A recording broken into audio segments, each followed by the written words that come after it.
Hello and welcome to Energizing Habits, simple strategies for a sustainable, healthy lifestyle.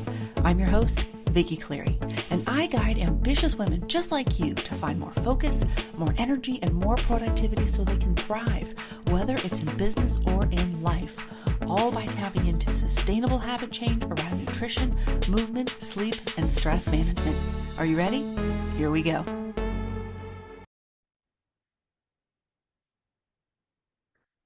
Hello and welcome back, my ambitious friends. This week has been so exciting. There's been a lot going on. So earlier this week, I attended the WEBA, Wichita Independent Business Association, WEBA Women's Level Up, and it's an event that they do. I think they have like 5 or 6 events throughout the year, and it is always illuminating, right? The topics that they come up with. So this week was personal branding and like a strategic intervention, right? So how do you change the course that you're on to get to the future that you are looking for? So they call that a strategic intervention. Super cool. And of course, there's networking, so you get to meet. There's always new people that I'm meeting at those things, regardless of how many times they go. But I'm also preparing to speak. This will be at the end of March for the ISM Wichita Conference Professional Development Day. So ISM is supply chain management. So that's going to be pretty fun. And also submitting to speak at the PMI Global Summit. So PMI, Project Management Institute.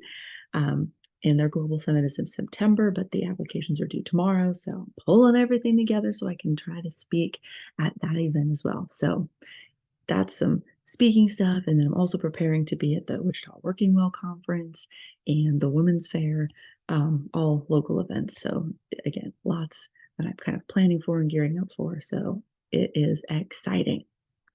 I've also been preparing to record my latest masterclass, The Habit Change Journey.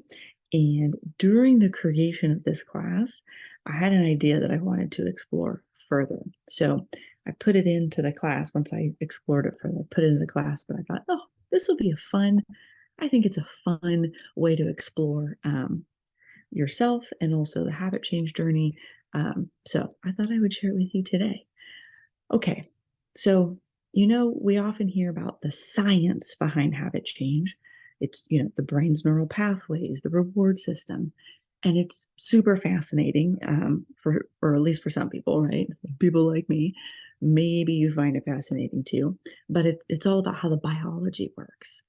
But today I want to share a bit of what I pulled together to shift the focus to a more personal side of the equation. And after all, our habits aren't just a product of biology. They're deeply intertwined with our beliefs, our experiences, even our unique personalities, right? So that last part, the unique personalities, is what I wanted to dig into a bit more.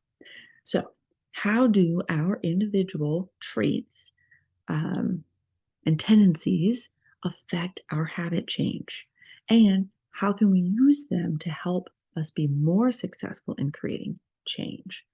Also, how can you use them to understand those roadblocks that your personality might give you when it comes to habit change? So it's understanding both sides of the coin, right? But before we dig into how personality affects our habits, I want to do just a quick recap of the science of habit change. Now, again, you can get all of this in the masterclass once it's recorded, so I'm just going to touch on it here.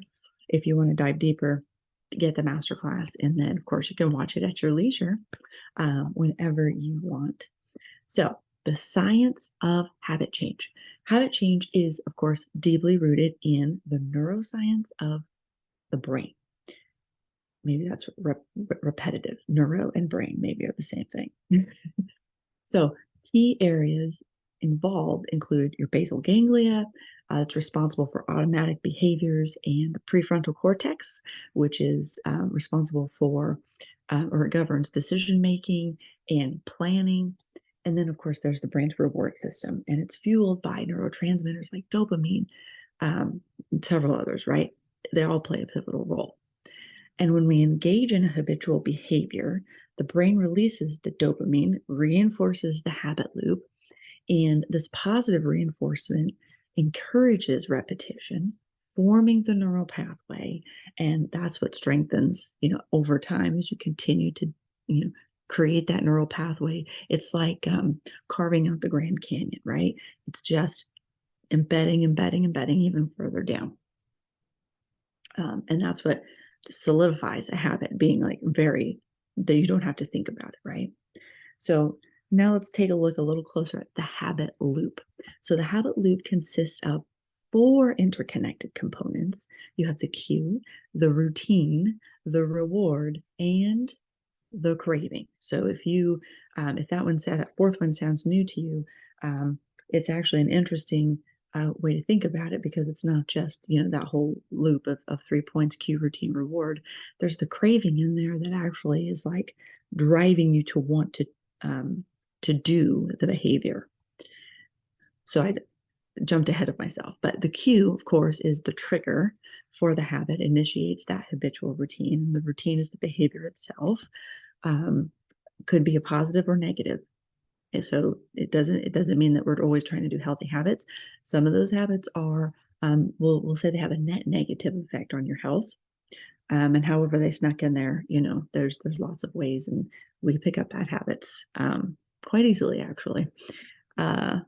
Then upon completion of the routine, of course, then you get the reward. So usually you get the release of neurotransmitters, you get that dopamine hit. This reinforces the behavior. And then there's that 4th element, the craving. So it's the desire or the anticipation that precedes the reward. And it kind of was like building up. Think of like a volcano, right? It starts building up, driving you to want to do the behavior, which is why when you start getting that craving, it can be hard to resist, because it starts to build up. So you have to be very intentional especially if you're trying to break a bad habit. That craving is what is making it more challenging. So it's that motivational force behind the habit loop. It propels us to engage in the routine in anticipation of a rewarding outcome. Again, that can be with a net positive or a net negative effect to your health. Now, you can use your understanding of the habit loop to help create new habits or to update existing habits. The habit loop for existing habits. So I'm not going to get into all of that. So again, that's going to be in the masterclass. But today I wanted to get in, like I said, something I thought was a little more fun, especially if you are into all the different personality assessments. So I've pulled out 4 of, I don't know how many different personality assessments there are. There's 4 main ones that I know of. I'm sure there's many others. There's always some little twist, right? But I explored the Myers-Briggs, the Enneagram, the DISC, and the StrengthsFinder. And I wanted to uncover how they can supercharge your habit success. I got real curious about how the traits impact habit change and what challenges you face in each trait, and how you can tap into the strengths to help foster more success, right? To help create more success. So let's start with the Myers-Briggs assessment. So it's the Myers-Briggs Type Indicator, so MBTI. So this assessment measures your preferences in 4 dichotomies. So pairs, basically. So introversion and extroversion. So those are opposing pairs, right? Sensing versus intuition, thinking versus feeling, judging versus perceiving. So these are all ways in which you perceive the world and make decisions, right? Based on the assessment, you're assigned a 4-letter code. So one of the pairs, one of the options in each of those 4 pairs starts to form your 4-letter code. So I am an INFJ. So I am introverted, intuitive, feeling, and judging, but not judgy. Let's not get the 2 confused, right? So there's lots of deeper explanations to what each of those means. So I like to encourage people to take personality assessments so you have an idea. It's information. It can help connect the dots for maybe some things that you're doing or thinking or feeling or whatever. So you have a better understanding of what's going on there. And so I think I'll put a link. I'll create a quick document that just has like, hey, if you want a free Myers-Briggs test, here's one here. I could rattle off the URLs, but I think that's just going to I'll provide a link for you, right? So you can take those assessments yourself if you've never taken them before. So again, the Myers-Briggs type indicator measures your preferences in perceiving the world and in making decisions. So how you perceive the world influences how you approach habits, from planning routines to dealing with unexpected changes. So your MBTI type gives insights into how you energize, how you process information, how you make decisions, and how you structure your life. So for instance, if you are an extroverted judging type, so EJ, you might thrive on external accountability in your habit change journey. Engaging with a workout buddy or sharing your habit goals with a friend can help amp up your success, right? And I mentioned I am an INFJ, so introverted, intuitive, feeling, and judging. And as an INFJ, I find success in habit change by embracing my intuitive side. I like to use visualization techniques to vividly imagine myself achieving habit goals and creating a powerful mental anchor for my success. Next up is the Enneagram. So the Enneagram is based on 9 distinct personality types, and those are the reformer or the perfectionist, the helper, the achiever, the individualist, or the romantic. Some of these have alternative options, right? There's the investigator or the observer, the loyalist, the enthusiast, the challenger, and the peacemaker. And each one is assigned a number 1 through 9. And so if you hear somebody say, I'm an Enneagram 2, well, then you know, which one of those they are. And now, Enneagram is not one that I have taken yet. I did try an assessment, and I feel like I spent half an hour going through the assessment. And when it was generating the thing, something happened in the connection or in the website that I was on or whatever. So wasn't about to repeat the next 30 minutes doing the same thing. I had other things to do. So I still have yet to take the Enneagram to know what number I am, but that is forthcoming. So we can still explore it, though. I don't have to know my number in order to explore it with you. So Enneagram is versatile, and it can be applied to various aspects of life, relationships, communication, personal development. So it measures your core motivations and your fears. So it's what motivates you, and also your habitual patterns. So each Enneagram type is driven by a core motivation, which represents the underlying desire that guides the actions and decisions. Conversely, there is a core fear that the individual then also seeks to avoid.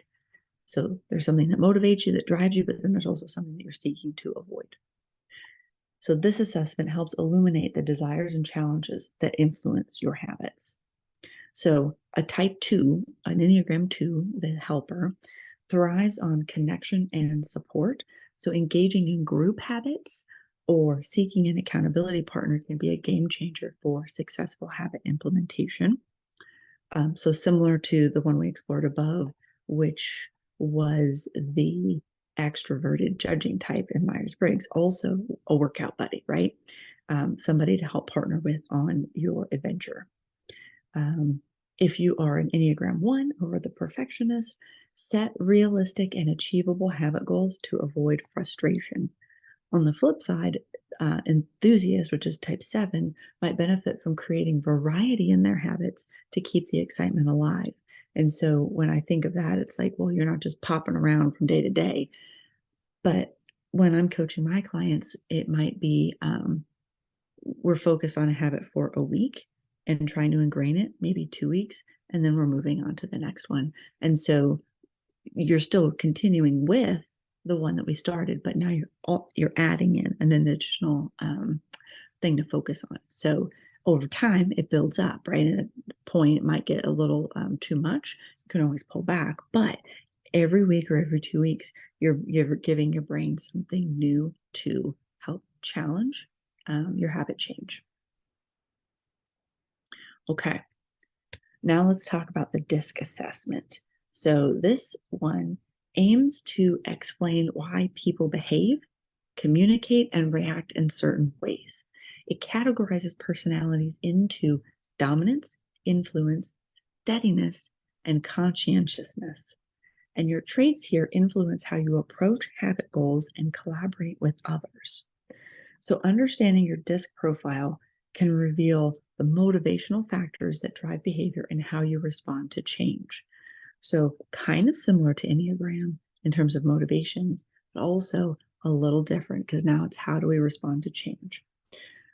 So if you are a high D dominance, then you might thrive in a competitive habit environment. So think challenges, right?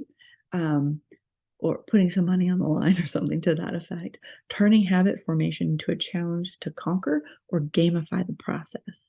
On the other hand, if you're high S or steadiness, that personality may find success in forming habits through steady, consistent progress.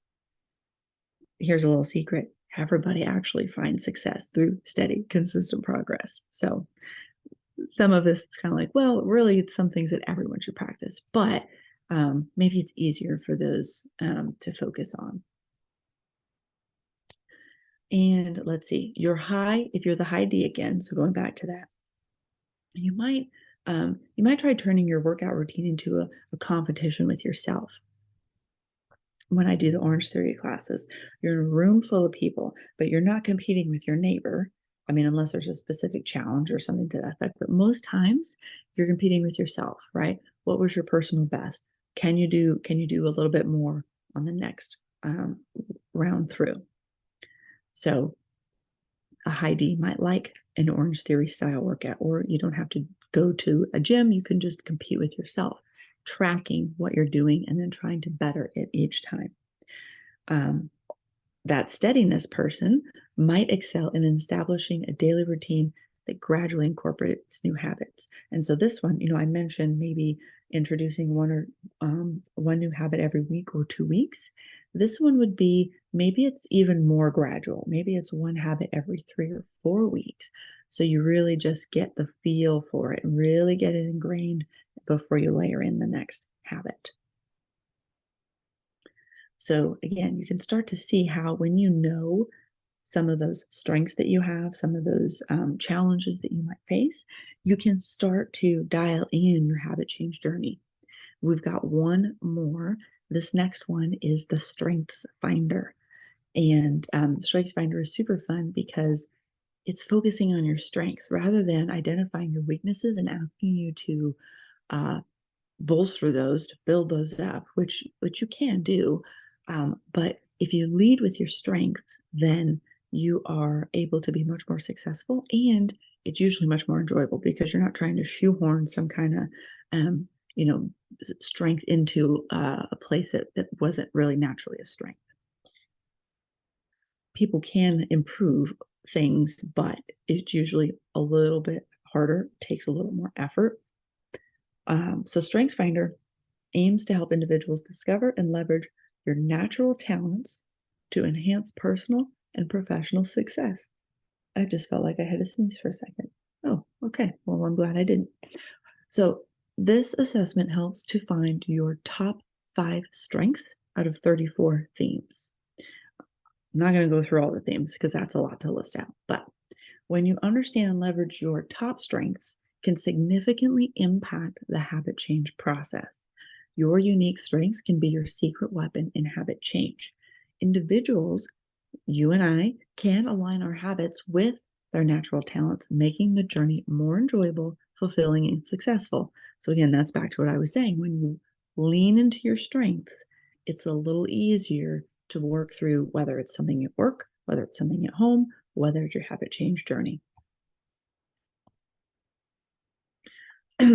Now, someone with a strategic strength can plan their habits strategically, and those with the adaptability strength can adjust their habits to changing circumstances. So when you understand what those strengths are, you can better know what to expect or how to address, be prepared to address something when it comes up.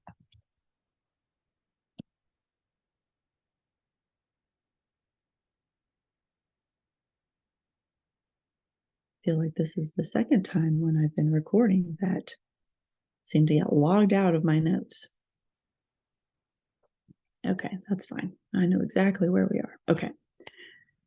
Now, if you possess the analytical strength, you might want to use data to track your habit process. So maybe it's more than just, did I do the habit, yes or no, and kind of tracking or giving yourself a sticker.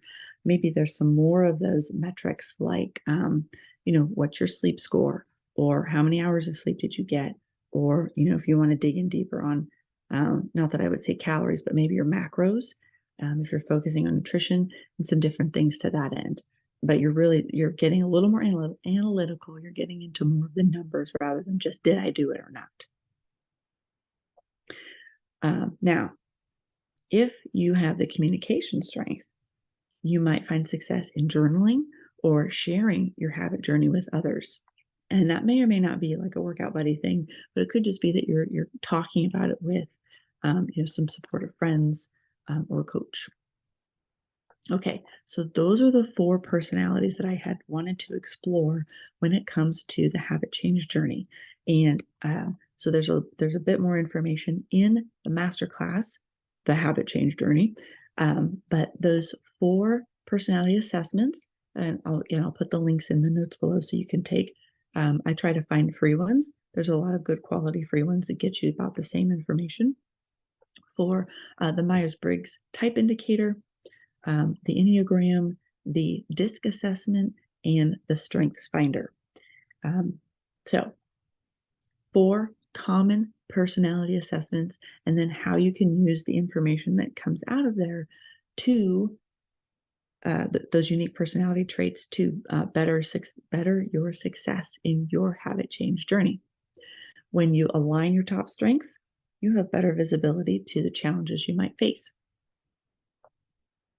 And you also can create a more personalized and effective approach for habit formation. Now, I like to close with an energizing habit. So today, or this week, get the info sheet or the links in the notes below and take at least one of the personality assessments. If you've done some of them, but not all of them, pick a new one, right? Usually the personalities don't change over time. So if you've done maybe the Myers-Briggs before, try one of the other ones and see what that information is that can come out of it, and take a look and consider how you might use that information in your habit change process.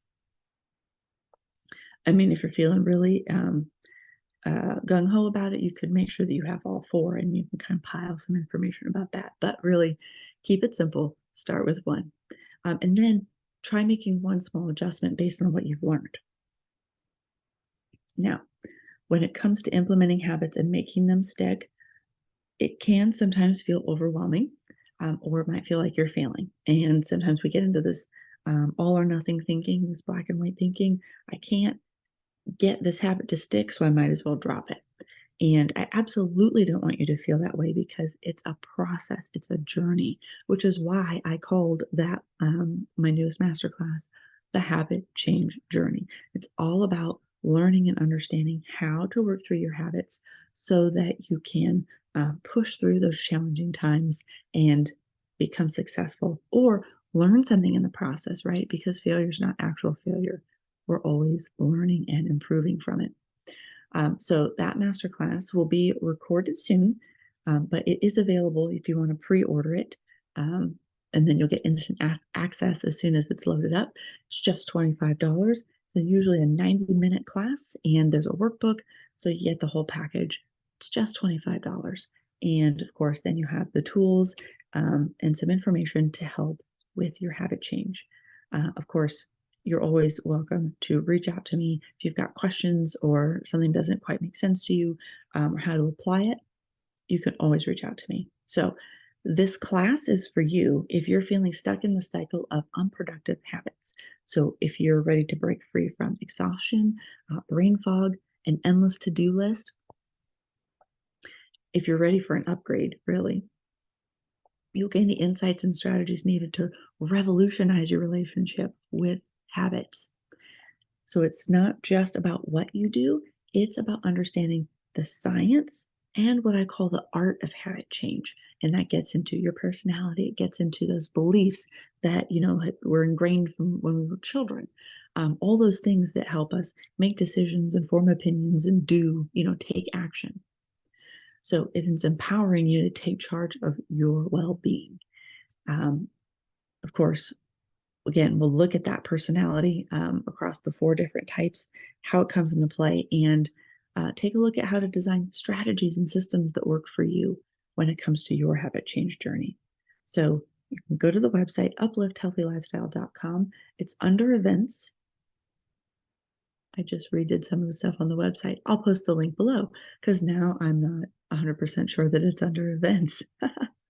So I'll post the link in the show notes below so that you can get it. And if you're catching this well after the recording is posted, then it's already available for you. All right, that is what I have for you today.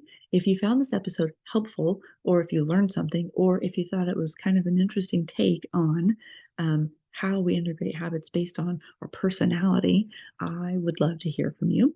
So do me a favor, like the episode on whatever platform, Spotify, YouTube, and take a screenshot. So if you're watching on your iPad or your phone, easy to take a screenshot. If you're on a computer, it depends on your computer. But post it to your stories in Instagram and tag me at Uplift Healthy Lifestyle. I want to see what you're gaining from it, right? What are you learning from this episode? Or what did you find cool? Or what do you want to explore further? And of course, I love to see what is making an impact for you in your health and wellness journey. So, all right. Have an energized day.